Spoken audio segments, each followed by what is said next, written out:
Hi, this is Nathan Lehman at the Ultra Running Company, and today we're going to be reviewing the Mad River TR from Saucony. Let's jump right in. Bottom line, the Mad River TR is a transitionally cushioned, low drop trail running shoe from Saucony. Now I know when you think of Saucony, you may not think of trail running shoes, or if you do think of trail running shoes, you may think of a product like the Peregrine, which has been around for about 10 years, or maybe even like the highly reviewed Switchback ISO that came out last year. You can certainly check out our review on the Switchback, but in the meantime, Saucony's really been trying to make an effort towards revitalizing their trail running line, and the Mad River TR is really their first effort at that. So let's dig into it. As always, we're going to start with the cushion on this, and for those of you that are looking at branding and marketing, you'll notice that it does say Everrun right here on the midsole. This is important because Everrun is Saucony's TPU solution for the market. And a TPU is a polyurethane product that is small balls that are compressed together and make a highly rebounding material. It lasts a long time. It has a lot more pop to it than a traditional EVA sole. And Saucony's been putting their Everrun in a series of products over the last couple years. Now it's important to point out that in the Mad River TR, it is not a full Everrun midsole. So you look at products like the Switchback, and they use this TPU material to create a very bouncy environment throughout the entirety of the midsole. In this particular shoe, this is a more traditional EVA midsole, which is a process where they blow air into rubber and create a lightweight yet springy material. It's what has been traditionally used in running shoes, and you can adjust the density of that material and go from there. So what you have here is a relatively dense EVA because you want a little more feedback from the trails. You don't want to have a really pillowy experience, with an overlay just underneath your insole, thin layer of the Everrun material.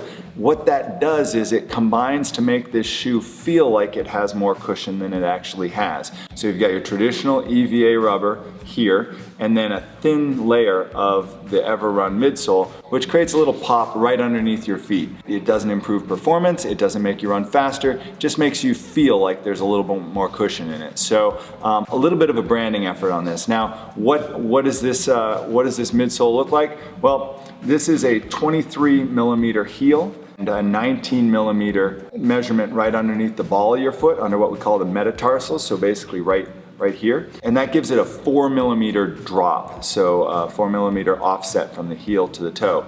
For us, that becomes a low drop shoe and is really kind of the sweet spot for trail shoes. So they've done a good job of not making the heel too high in this, and it's not a flat shoe. So those of you that do strike a little bit on your heel are going to benefit from a couple extra millimeters of cushion. That 2319 places it kind of on the, in today's maximally cushioned world, kind of on the lower end, which means you're going to get a little bit of ground feel out of it, yet still get a bunch of protection.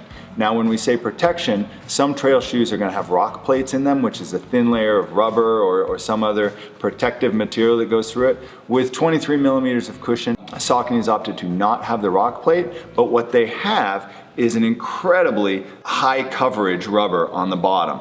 And there's two types of rubber that they use. One is going to be a more sticky rubber, and one is going to be a more long lasting rubber, so that you're going to get kind of a combination of good traction using these really nice lugs, also hopefully long life in the shoe as well. So Saucony has decided these orange portions are going to be your high traction portions. Nice in the fact that some of these lugs are bent down and some of them are bent back. So when you're going uphill and you're on the ball of your foot, this is really going to dig in and give you some additional traction going uphill. When you're going downhill, these are designed, if you do land on your heel, to give you some braking power as you go down. The longer lasting sections, this gray material on the outside, kind of similar to kind of a traditional chevron pattern. One thing you're going to find out about this Mad River TR, this is the James Bond car of running shoes right now. They have thrown everything they can think at at this shoe to make it more customizable than any shoe you've ever worn, with different results. So as you look at the bottom of it, in addition to the chevrons, you're going to see all these little circles. Now some of them are indented, and these circles are designed to be drilled through, and that helps to evacuate water. Now, anytime you're evacuating water out of a shoe, you're also creating the opportunity for water to come in from the bottom of the shoe. Unless you are running a truly water-based event, a mud run, a swim run, something along those lines, we're a little bit hesitant to be drilling holes in the bottom of our shoes here at Ultra Running Company.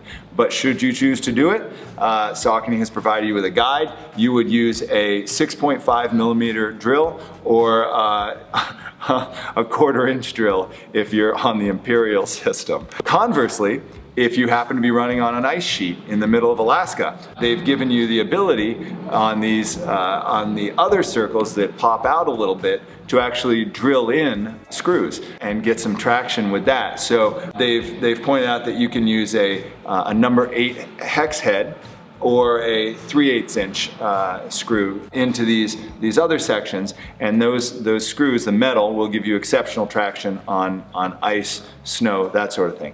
Again, this is something that folks that need it are really going to benefit from, and folks in North Carolina will never ever use. So I applaud Saucony for giving us options on that. Frankly, you can drill through any shoe you have, and if you would like to put lug nuts into your shoe, just make sure that they're shorter than the cushion that you have in your shoe. Saucony gives you a good design on this, so kudos to them for trying on that. That is not something that we would typically be doing with our customers at URC, but again, if you have that need, you know it, and they've given you the ability to do so. That's the cushion. This is a relatively flat shoe, so these days you see products like the Hoka with a rocker or a roll off the front of their shoe. The Mad River TR is going to move more with your foot, so it's pretty flexible because it doesn't have that rock plate in it, and a little more traditional as far as the profile of the shoe. In our experience, it's a nice technical shoe with a good amount of cushion on the bottom. You're not going to beat yourself up in the shoe. You're probably not going to do your fastest sprints in this.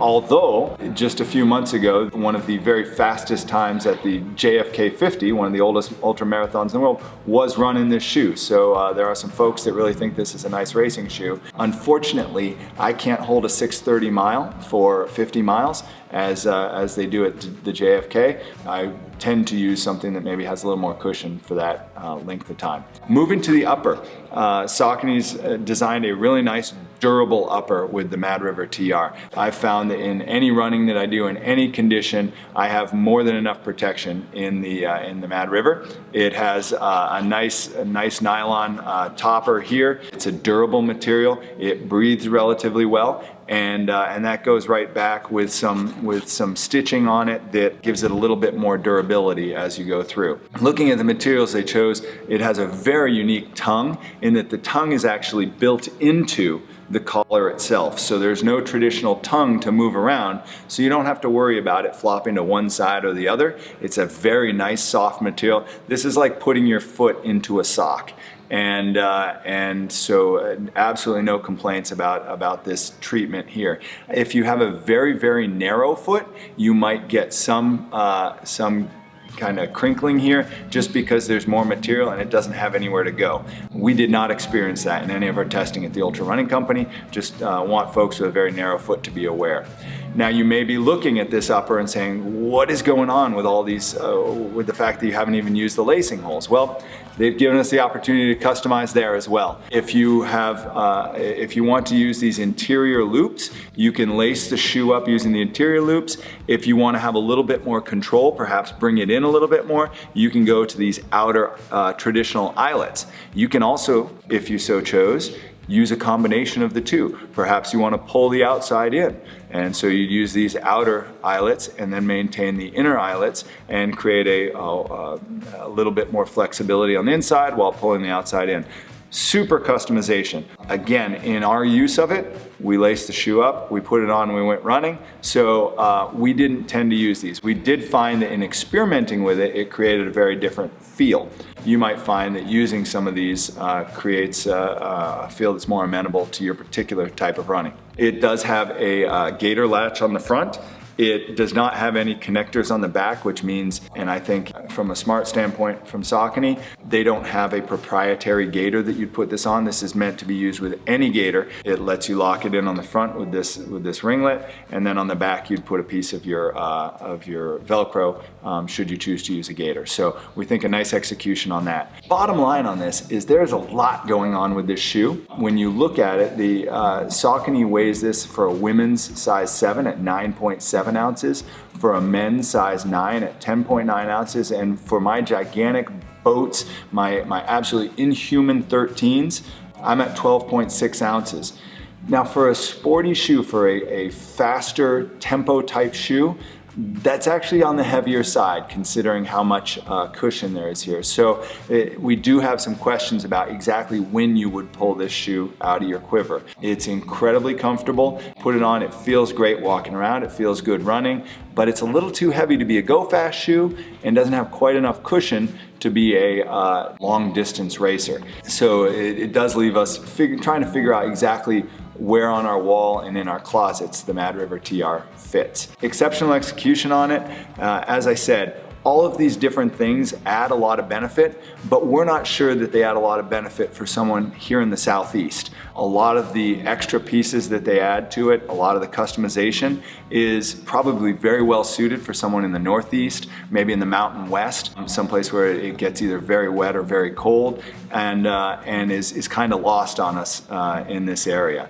Now, one thing that's not lost on us is the fact that you get all of this for only 110 bucks. And so if you want a versatile, go anywhere, do pretty much anything shoe that you can feel confident in at a low price, this is a very nice option that you can consider. If you're looking for something that is specialized, that you're going to use for a very specific type thing, there may be something even in the Saucony line, like the Peregrine or the Switchback, that gives you a little more customization to what you're looking for and is a little bit more specialized in that area. So we hope that that was helpful for you. There's a lot going on with this shoe. If any of those lots are things that you find beneficial, we definitely recommend picking up the Mad River TR. You can try them on at your local store. You can find them online at ultrarunningcompany.com. You can ask any question you'd like in our comments section. We'll be happy to answer.